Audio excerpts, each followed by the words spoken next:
सॉफ्टवेअर्समध्ये बार inventory आयटम्सची purchasing करणे आणि transfer करण्याची प्रोसेस बघू. मटेरियल मॅनेजमेंटमध्ये ट्रान्झॅक्शन्समध्ये पर्चेस इनव्हॉइसमध्ये जाणे, त्याच्यामध्ये जेव्हा एखादे नवीन पर्चेस बिल आपल्याकडे आलेलं असतं ट्रेडर्सकडून, त्या ठिकाणी आपण त्या सप्लायरचं नाव असेल तर नाव येईल इथं, नसेल तर ट्रेडरचं नाव क्रिएट करणे, जसं की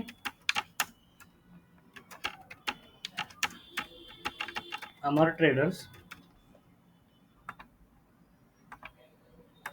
त्याच्यानंतर इथं अमर ट्रेडर सिलेक्ट करून त्याच्याकडून आलेल्या मालाची एंट्री करणे, जसं की अँटिग्युटी ब्लूचे 12 बॉटल्स आले तर आपण ते मेन स्टोअरला ॲड करणे.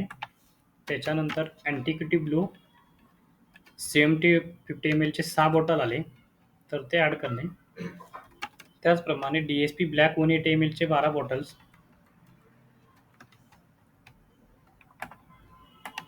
बडवायझर मॅग्नम 650 चे 12 बॉटल्स, बडवायझर मॅग्नम 330 चे 6 बॉटल. अशा प्रकारे आलेल्या मटेरियलची पर्चेसची एंट्री मारणे मेन स्टोअरमध्ये आणि सेव्ह करणे. अशा प्रकारे ट्रेडर पर्चेसचा जो माल आलेला आहे तो आपल्या मेन स्टोअरमध्ये एंट्री होईल.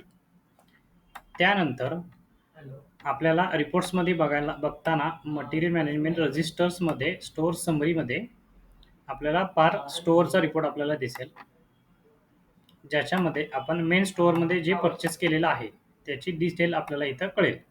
जसं की बार मेन स्टोअरमध्ये आपण Antiquity Blue 180 ml 750 ml DSP Black Budweiser Magnum आपण परचेस केलेल्या क्वांटिटी आपल्याला इथं दिसतात. त्याच्यानंतर सेकंड स्टेप्समध्ये जेव्हा आपण मटेरियल मेन स्टोअरमधून काढून बार काउंटरला देतो, त्या प्रोसेससाठी मटेरियल मॅनेजमेंट ट्रान्झॅक्शन्समध्ये मटेरियल ट्रान्सफर्समध्ये जाणे, आणखी न्यू करणे.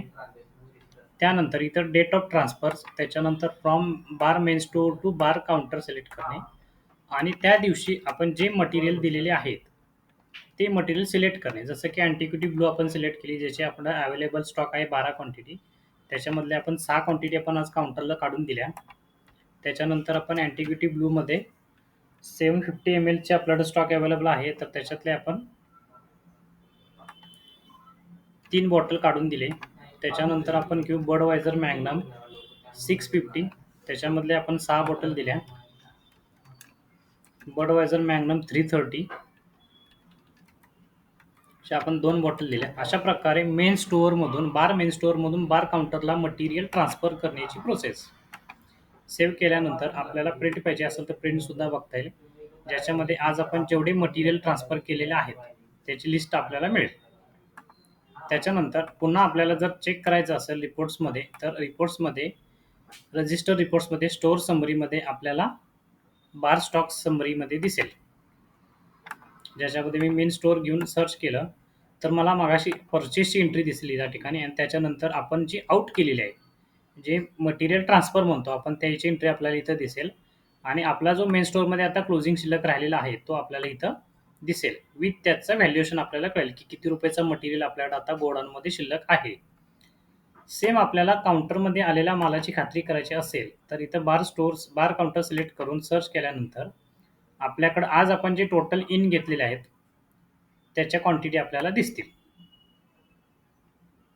आणि क्लोजिंग आपल्याला कळेल, ज्याच्यामध्ये आपण काही बॉटल आपण इथं आज टोटल इन केलेले आहेत, जे आपल्याला इथे दिसत आहेत की स्ट्रॉंग बिअर्समध्ये आपण बडवायझर 650 घेतली, 330 घेतली, 2 क्वांटिटी 6 क्वांटिटी. त्याच्यानंतर DSP ब्लॅकच्या आपण काही बॉटल्स घेतलेले आहेत तर इथं आपल्याला दिसतील. अशा प्रकारे काउंटरचा क्लोजिंग स्टॉकसुद्धा आपल्याला इथं बघता येईल आणि त्याची व्हॅल्युएशनसुद्धा आपल्याला कळेल. अशा प्रकारे पर्चेसमध्ये मटेरियल पर्चेसमध्ये आपण लिकरचं मटेरियल पर्चेस करणे आणि त्याची गोडाऊन ट्रान्सफर एंट्री करणे किंवा बार काउंटर एंट्री करणे आणि त्याच्या रिलेटेड रिपोर्ट्स बघण्याची प्रोसेस बघितली.